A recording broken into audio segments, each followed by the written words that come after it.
ગુજરાતનું ગૌરવ છે, પણ હવે ધીરે ધીરે જેવા કિસ્સાઓ સામે આવી રહ્યા છે, ઘણા બધા વિસ્તારોમાં અત્યારે સિંહના કારણે ભય છે. અત્યારે અમુક ડેટા જોઈએ અને આંકડાઓ જોઈએ, ઘટનાઓ જોઈએ તો 6 જેટલા માનવના મૃત્યુ થયા છે સિંહના કારણે, અને એ પણ 4 મહિનામાં.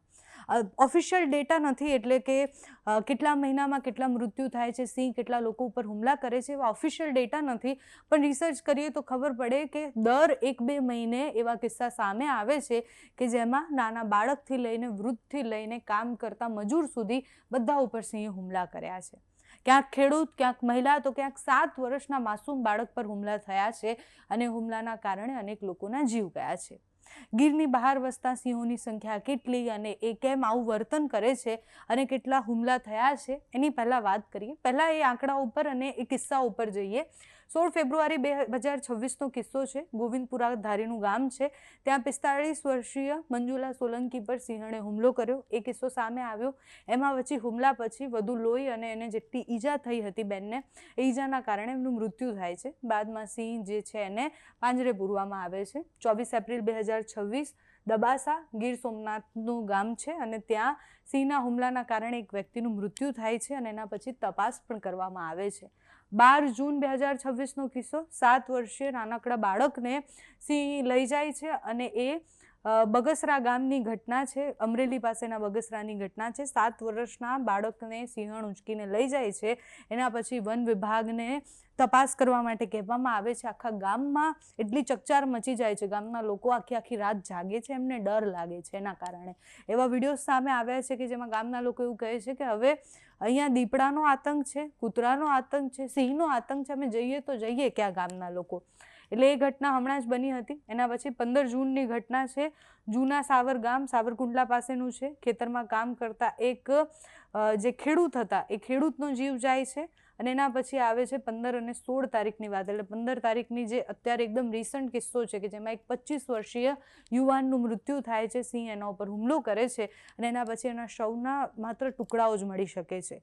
એના પછી તપાસ થાય છે. પછી એ 4 જેટલી સિંહણ હોય છે એને પાંજરે પૂરવામાં આવે છે, એના ટેસ્ટ કરવામાં આવે છે, અને હવે એને શું સજા આપશે એ પણ નિર્ધારિત થશે. પણ પ્રશ્ન માત્ર 25 વર્ષના યુવાનના મૃત્યુનો નથી. એ ઉત્તરાખંડથી આવ્યો હતો, અહીંયા કામ કરતો હતો, રેસ્ટોરન્ટમાં કામ કરતો હતો. એની ઉંમર માત્ર 25 વર્ષની હતી. પેટ માટે અહીંયા આવ્યો હશે ગુજરાતમાં, અને હવે જ્યારે એના પરિવારને એવું ખબર પડે કે 25 વર્ષના એમના દીકરાનું મૃત્યુ થયું છે અને એમને એનું શવ પણ નહીં મળે, એનાથી ભયાનક કશું જ ન હોઈ શકે. એટલે એ 15 તારીખની ઘટના. એના પછી 16 તારીખે એક મહુવાથી પણ ઘટના સામે આવી છે કે જેમાં એક વ્યક્તિ પર સિંહનો હુમલો થાય છે, અને આ 48 કલાકમાં બીજી ઘટના છે. એટલે મહુવાની આ જે ઘટના છે એમાં એક વ્યક્તિ પર સિંહ હુમલો કરે છે અને પછી એ વ્યક્તિનું મૃત્યુ થાય છે. એટલે આ કિસ્સા જે છે એ સમાચારોમાં આવ્યા છે એવા કિસ્સા છે. ઘણા બધા કિસ્સાઓમાં હજુ પણ 1-2 લોકો ગાયબ થઈ ગયા છે. અનુમાન લગાવવામાં આવે છે કે એમાં જે વન્ય પ્રાણી છે એને હુમલા કર્યા હશે ને એટલે ગાયબ થઈ ગયા છે. ઘણા બધા લોકોના કંકાલ મળી આવે છે. એટલે આમ ગણવા જઈએ તો બહુ બધા કિસ્સાઓ એવા છે. અમુક કિસ્સાઓ જે ખૂબ ચર્ચામાં આવ્યા છે એની આપણે વાત કરી, અને એ પણ એટલે વાત કરી કે આપણને ખબર પડે કે આટલા મહિનામાં આવા કિસ્સા બને છે. હવે જ્યારે આવું થાય છે ત્યારે સૌથી પહેલો પ્રશ્ન એ થાય કે સિંહ આવું કરી કેમ રહ્યા છે. ઘણી બધી વાર આપણે એવું જ કહેતા હોઈએ કે આપણે એમની જગ્યાએ ગયા છીએ એટલે એ આપણી જગ્યામાં આવે ને બધું જ થાય. પણ તમે વિચારો કે એ કેટલો ભયનો માહોલ છે કે જ્યારે કોઈ ગામમાં સિંહ આવતો હોય અને એ સિંહ આવે એટલે માણસ અને સિંહ જે રહેતા હતા એની આપણે વાતો વર્ષો પહેલાં કરતા હતા. નેસડામાં રહેતા હતા, ધીરે ધીરે માલધારીઓને ત્યાંથી કાઢવામાં આવ્યા. જે રીતના સિંહ હુમલા કરતા હતા એ બધી જ ઘટનાઓ આપણે જોઈ છે, એના સાક્ષી છીએ આપણે.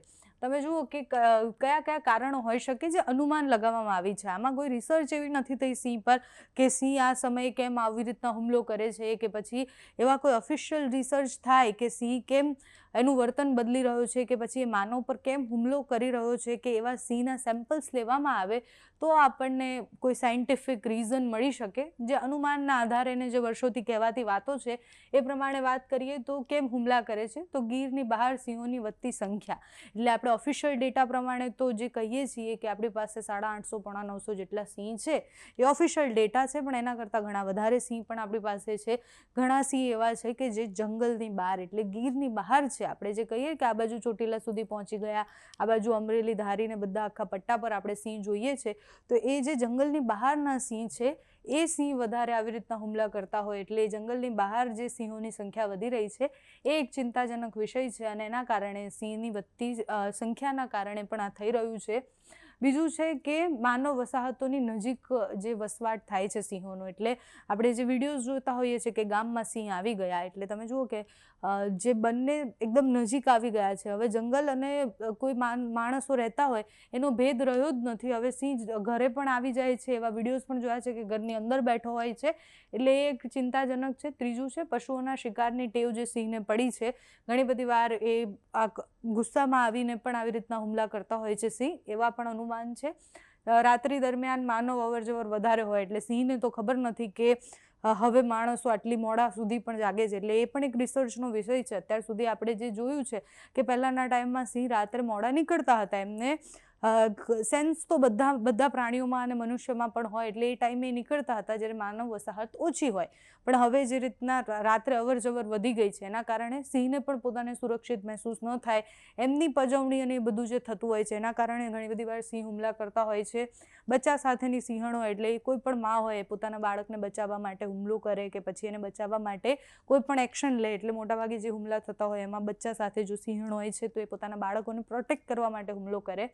માનવ પ્રત્યેનો ડર ઓછો જે થઈ ગયો છે, એટલે પહેલાં છે ને સિંહો આવી રીતના હુમલા નહોતા કરતા, એટલે ઘણી બધી વાર હવે સિંહોને બહુ પજવવામાં આવે છે. એવા વિડીયો આપણે જોઈએ છે કે એને દોડાવવામાં આવે છે, એની પાછળ ગાડીઓ લઈને પડવામાં આવે છે, એટલે આપણે એની જેટલી પજવણી કરીએ છીએ એ એટલો બધો ગુસ્સામાં આવે છે અને પછી કોઈ પણ માણસને જોઈને હુમલો કરી દે, તો એ એનું બદલાતું બિહેવિયર છે જેની પાછળ બહુ બધા કારણો હોઈ શકે છે. એક એ પણ કારણ છે પાણી અને ખોરાકની શોધમાં જે રીતના એ બહાર નીકળે છે અને પાણી અને ખોરાકની શોધમાં સિંહ જ્યારે વસાહતો સુધી પહોંચી જાય છે એના પછી ગામ સુધી હવે તમે જુઓ કે અનઓફિશિયલ રીતના તો બહુ બધી જગ્યાએ સિંહ દેખાતા હોય છે. માત્ર ગીરની અંદર જ સિંહ છે એવું નહીં, ઘણી બધી વાર માણસો સિંહ જોવા માટે મોડી રાત્રે જતા હોય છે અને પછી સિંહ અને માણસ વચ્ચેની આપણે જે વાત કરતા હતા કે નેસડામાં માલધારી અને સિંહ ભેગા રહેતા હતા, અત્યારે એ પરિસ્થિતિ નથી. સિંહોના બદલાતા પેટર્નથી લઈને સિંહ કેમ માણસો પર હુમલા કરે છે, એની ગટ લાઈફ કેવી રીતના બદલાઈ છે, એટલે એ જે ખોરાક ખાતો હતો, જે રીતના એ શિકાર કરતો હતો, ત્યાંથી લઈ અને માણસો પર હુમલા કરવા સુધી કેવી રીતના આવ્યો, એ બધા જ ખૂબ લાંબા અને મોટા રિસર્ચની આપણને જરૂર છે. આપણી પાસે સિંહ છે, આપણી પાસે ગૌરવ છે કે એ આપણી પાસે જ છે, તો આપણે એ ગૌરવને સંભાળીને પણ રાખવાનું છે.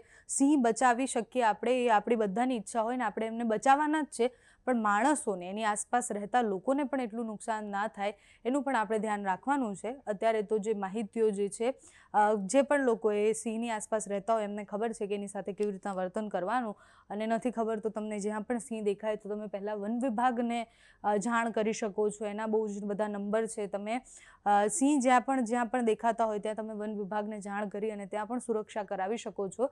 એટલે મોટી આપણે પણ સિંહ સાથે રહેતા શીખવાનું છે અત્યારે તો, કારણ કે જે સ્થિતિ બની રહી છે, એટલે એક બે દિવસમાં 2 થી 3 લોકો ઉપર જ્યારે હુમલા થતા હોય તો એ બહુ જ ગંભીર પરિસ્થિતિ છે. એના ઉપર આપણે બહુ જ ચિંતા સાથે એનું સોલ્યુશન સુધી પહોંચવાનું છે. બાકી જે પણ માહિતી આવતી રહેશે, જે પણ પ્રયત્ન થતા રહેશે, એ બધા જ આપણે કરીએ એવી આશા છે. નમસ્કાર.